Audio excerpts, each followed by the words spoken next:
I'm Shweta and I'm an aviation enthusiast. So today we're going to discuss about some frequently asked questions about air law. So let's get into the first question. What is the first question is all about? Yeah. Why do airplanes have navigation lights? This is a basic question. So generally navigation lights helps pilots to understand the orientation about the aircraft in the darkness.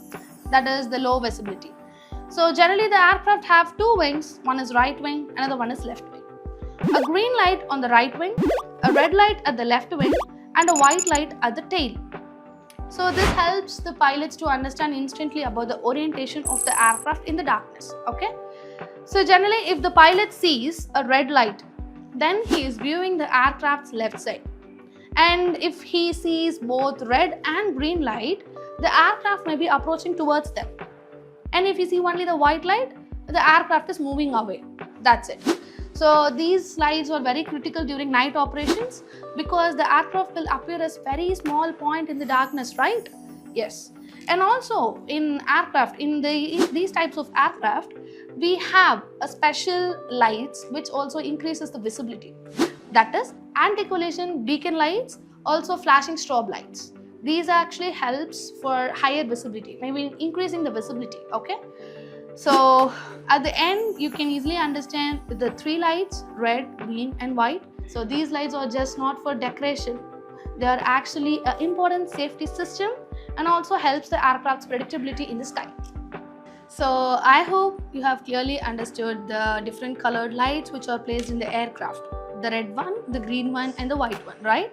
Now let's hop on to the next question. Okay, so why do airports use so many different colored lights? It is an interesting question. Airport use so many different colored lights because each color has a specific purpose. So for example, if you take a taxiway lights are generally blue because this helps the pilots to clearly have a vision on the path where the aircraft used to move on the airport around the ground. Okay, and also if you see the runway edge lights, they are usually white because that gives a clear vision on the runway path for the pilots. Okay, and also when you near the end of the runway, the color changes. It changes from red or amber because it gives a sign, that it gives a warning for the pilots that they are moving ahead. That is, they are moving out of the runway distance. Okay, and also approach light settings are also placed before the runway, which also helps the pilots to clearly align the aircraft properly before landing or takeoffs, usually during night and in lower visibility conditions. Yes, so pilots aren't just seeing the lights, they're actually grabbing some visual informations. And also during some fog, rain and in lower visibility conditions, these lights play an important role because pilots may not be able to see clearly the runway environment or the path where they have to land off, right? So these lights are very critical during night operations. Yes, and also that's why the airports at night look like a language which is made up of lights.